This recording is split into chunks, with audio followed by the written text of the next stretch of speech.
ഞാൻ പറഞ്ഞ ഇതിൽ വിവാദങ്ങൾ ആവശ്യമില്ല. നബി സല്ലല്ലാഹു അലൈഹി വസല്ലമ തറാവീഹിന് കൃത്യമായ എണ്ണവും ജമാഅത്ത് നടപ്പിലാക്കിയിട്ടില്ല.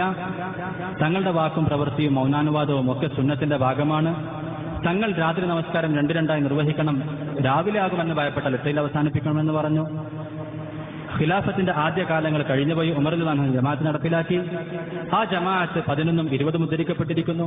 അതിനെ ഏത് രീതിയിൽ സംയോജിപ്പിച്ചാലും 20 റക്അത്ത് അദ്ദേഹം നടപ്പിലാക്കി എന്ന കാര്യത്തിൽ തർക്കമില്ല. അതിന്റെ സനദ് സഹീഹാണ്. ഖുലഫാക്കളുടെ സുന്നത്ത് അല്ലാഹുവിന്റെയും റസൂലിന്റെയും കൽപ്പനയുടെ പിൻബലമുള്ളതാണ്.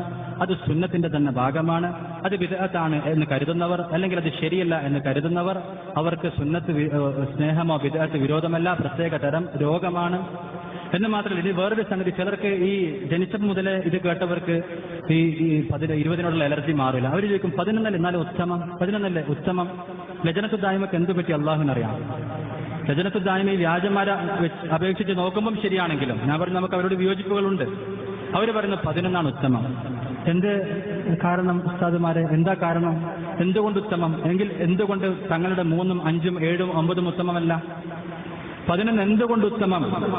ഇബ്നു തൈമിയ പറഞ്ഞു, ഇബ്നു അബ്ദുൽ വഹാബ് പറഞ്ഞു, നജദിയൻ പണ്ഡിതന്മാർ പറഞ്ഞു, അവരുടെ ഫത്വകളിൽ എഴുതി, റസായിലുകളിൽ എഴുതി, ഇസ്മായിൽ അൻസാരി എഴുതി, അബ്ദുൽ ഫഖീഹ് എഴുതി, ദീർഘമായ നമസ്കാരമാണെങ്കിൽ 20 ഉത്തമം. ഇനിയല്ല, അതിനേക്കാൾ സൗന്ദര്യവും ഭംഗിയും 11 അതാണ് ഉത്തമം എന്നല്ല. അതിനേക്കാൾ സൗന്ദര്യവും മേന്മയും നബിതങ്ങളാ ഇൻ തുഅദ്ദിബുഹും ഫഇന്നഹും ഇബാദു ഓതിയതുപോലെ ഒരാൾ ഒറ്റ ആയത്ത് ഓതിയിട്ട് ഒറ്റ റക്അത്ത് നിസ്കരിച്ചിട്ടുള്ളൂ എങ്കിൽ അതിലാണ് അയാൾക്ക് കൂടുതൽ ഭയഭക്തി കിട്ടിയതെങ്കിൽ ആ ഒന്ന് ഈ 11 20 36 41 ഒക്കെ ഉത്തമമാണ്. അതുകൊണ്ട് 11 ഉത്തമമാണ് എന്ന വാദത്തിന് പോലും ഒറിജിനൽ സലഫികളുടെ പിന്തുണയില്ല. ഇബ്നു തൈമിയ പറഞ്ഞു 20 റക്അത്ത് നമസ്കരിക്കലാണ് ജനങ്ങൾക്ക് എളുപ്പം. കാരണം ദൈർഘ്യം കിട്ടാൻ അതാണ് സഹായകരമാവുക, അതാണ് നടപ്പിലാക്കിയത്. അതുകൊണ്ട് സാധാരണ രീതിയിൽ അതാണ് ഉത്തമം. എന്നാൽ അതിനേക്കാൾ ദീർഘമായ 11 ഉണ്ടെങ്കിൽ അതാണ് ഉത്തമം. നമ്മൾ പറയുന്നത് അതിനേക്കാൾ ദൈർഘ്യമായ 3 ഉണ്ടെങ്കിൽ അതാണ് ഉത്തമം. അതുകൂടെ പറഞ്ഞാൽ മാത്രമേ ക്ലിയർ ആവുള്ളൂ. അല്ലെങ്കിൽ 11 എന്തോ സ്റ്റോപ്പ് ഉണ്ടെന്ന് ആൾക്കാർ വിചാരിക്കും. അപ്പൊ അതുകൊണ്ട് 11 ഉത്തമം എന്ന് പറയുന്നത് പോലും ഈ 20നോടുള്ള വിരോധം ചെറുപ്പത്തിലെ കേട്ട് വന്നോ തൗബയൊക്കെ ചെയ്തെങ്കിലും അത് കുറച്ച് കാലം കഴിയും അത് മാറിക്കിട്ടാൻ. അത് പ്രത്യേക രോഗമാണത്. നബിതങ്ങൾ അലൈക്കും ബിസുന്നതി വസുന്നതുൽ ഖുലഫാഇ റാഷിദീൻ എന്ന് പറഞ്ഞിട്ട് അതിന് ഫൈനൽ മദീനത കുല്ലഹ തുസ്നിദു, മദീന മുഴുവൻ അതിന്റെ സനദാണെന്ന് സലഫി പണ്ഡിതന്മാർ പറഞ്ഞിട്ടും ഉള്ളിൽ കയറുന്നില്ലെങ്കിൽ മനസ്സ് വരണ്ട ഭൂമിയാണ്. ദിക്റിലൂടെ ഈ റമദാൻ നല്ലൊരു അവസരമാണ്. ദിക്റിലൂടെ ഖുർആൻ തിലാവത്തിലൂടെ അള്ളാഹുമായുള്ള മുനാജാത്തിലൂടെ മയപ്പെടുത്തിയാൽ ഇൻഷാ അല്ലാഹ് ശമനം ലഭിക്കും. കുറച്ച് ഇൽമും കൂടെ പഠിക്കണം അതിന്റെ കൂട്ടത്തിൽ. പിന്നെ അതുകൊണ്ട് 11 ഉത്തമം എന്ന വാദം നിരുപാധികം. അതായത് ഘടകങ്ങൾ മറ്റു കാര്യങ്ങൾ ഒത്തുവരുന്നതിന്റെ പേരിൽ 3ഉം 11 ഒക്കെ ഉത്തമമൊക്കെ വരും ചിലർക്ക് പ്രതിഫലത്തിന്റെ കാര്യത്തിൽ. അതല്ലാതെ 11 ഉത്തമം എന്ന് കരുതുന്നത് തെറ്റാണ്. അത് സലഫികളുടെ അഭിപ്രായത്തിൽ തെറ്റാണ്.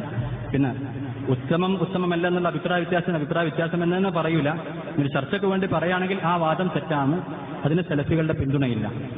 ഇനി 20 സ്ഥിരപ്പെട്ടതാണെന്ന് പറഞ്ഞ സലഫി പണ്ഡിതന്മാരുടെ പേര് ബർക്കത്തിന് വേണ്ടി എന്ന് പറയാണ്. ഒന്നാമത് ഷെയ്ഖുൽ ഇസ്ലാം ഇബ്നു തൈമിയ സവിസ്തരം പ്രതിപാദിച്ചു മജ്മൂൽ ഫത്താവ. അദ്ദേഹത്തിന് ശിഷ്യൻ ഇബ്നുൽ ഖയ്യിം, ഷെയ്ഖ് മുഹമ്മദ് അബ്ദുൽ വഹാബ്, അദ്ദേഹത്തിന്റെ പൗത്രന്മാരുടെ മക്കൾ അബൂ ബത്തീൻ, ഷെയ്ഖ് അബ്ദുൽ ലത്തീഫ് ഇബ്നു ഹസൻ ഇബ്നു അബ്ദുർ റഹ്മാൻ ഇബ്നു ഷെയ്ഖ് മുഹമ്മദ് അബ്ദുൽ വഹാബ്, മക്കളും എല്ലാവരും, നജ്ദിലെ പണ്ഡിതന്മാർ, ഷൗക്കാനി, ഇമാം ഷൗക്കാനി നൈലുൽ ഔതാറിൽ, സയ്യിദ് സാബിഖ്, അദ്ദേഹം പറഞ്ഞു 8 സുന്നത്തും 12 മുസ്തഹബുമാണെന്ന്. എന്താണാവോ എങ്ങനെയാണാവോ വേർതിരിച്ച് അള്ളാഹുവിനറിയാം.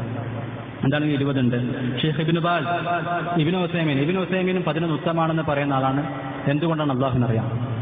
ഇബ്നു തൈമിയുടെ വാദം അതല്ല, അത് തെളിവുള്ള വാദമല്ല. ഈ ഇബ്നു ഉസൈമീൻ തന്നെയല്ലേ പറഞ്ഞത് ഷെയ്ഖ് അൽബാനിയോട്, അവരുടെ ആളുകളോട്, നിങ്ങൾ 11 കൂടുതൽ തെറ്റാണെന്ന് പറഞ്ഞാൽ നിങ്ങൾക്ക് ഇടയ്ക്ക് 3 നമസ്കരിക്കൽ നിർബന്ധമാണെന്ന് പറയേണ്ടി വരും, ഇടയ്ക്ക് 5 നമസ്കരിക്കൽ നിർബന്ധമാണെന്ന് പറയേണ്ടി വരും. അതേ തിയറി അതേ പ്രിൻസിപ്പിൾ വെച്ചുകൊണ്ട് പറയുന്നു, നിങ്ങൾ 11 ഉത്തമമാണെന്ന് പറഞ്ഞാൽ നിങ്ങൾക്ക് ഇടയ്ക്കിടയ്ക്ക് 3 ഉത്തമമാണെന്ന് പറയേണ്ടി വരും. 8 ആളായില്ലേ. പിന്നെ Abdur Razzaq Afifi, Abdullah ibn Ghudayyan, Abdullah ibn Qaud, Sheikh Ismail Ansari, Atiyya Muhammad Salim, Sheikh Muhammad bin Ibrahim Al Sheikh, Sheikh Ibrahim Al Sheikh, Salih bin Munajjid, Abdurrahman bin Ajlan, അതുപോലെ തന്നെ ഷെയ്ഖ് അബൂബക്കർ അൽ ജസാഇരി, ഫതാവ ഉലമാഉൽ ഹറമൈൻ, ഹൈഅത്ത് കിബാരിൽ ഉലമാ, ലജനത്തു ദായിമ, 20 ഏകദേശം. ബോർഡുകൾ, കമ്മിറ്റികൾ, ഫത്വ സമിതികൾ, പണ്ഡിതന്മാർ, ഷെയ്ഖുമാർ, ഇമാമുമാർ, ഷെയ്ഖുൽ ഇസ്ലാമുമാർ, എല്ലാവരെയും മാറ്റി നിർത്തിക്കൊണ്ട് സലഫി ലോകത്ത് ഇതിന്റെ പേരിൽ അഭിപ്രായ വ്യത്യാസമുണ്ടെന്ന് ആർക്കാണ് പറയാൻ പറ്റുക? അതുകൊണ്ട് ആവർത്തിച്ച് പറയുന്നു, ഈ വിഷയത്തിൽ മുസ്ലിമീങ്ങൾക്കിടയിൽ യാതൊരു തർക്കവുമില്ല, ഒരഭിപ്രായ വ്യത്യാസവുമില്ല. എല്ലാവരും ഏകസ്വരത്തിൽ ഒരേ കാര്യങ്ങൾ തന്നെയാണ് പറഞ്ഞിട്ടുള്ളത്. പ്രതിഫലത്തിന്റെ ഘടകങ്ങൾ മാറി മാറി വരുന്നതനുസരിച്ച് ഏതൊക്കെ സമയത്ത് ഉത്തമമാകും എന്ന കാര്യത്തിൽ മാത്രമേ ഈ അധ്യായത്തിൽ തന്നെ ചർച്ചയുള്ളൂ. അല്ലാഹു തആല കാര്യങ്ങൾ നല്ല രീതിയിൽ മനസ്സിലാക്കാനും പ്രാവർത്തികമാക്കാനും തൗഫീഖ് തരുമാറാകട്ടെ. ഒരൊറ്റ ആളുടെ ഫത്വ വെച്ചുകൊണ്ട് അദ്ദേഹം തന്നെ പറയുന്നു, ഞാൻ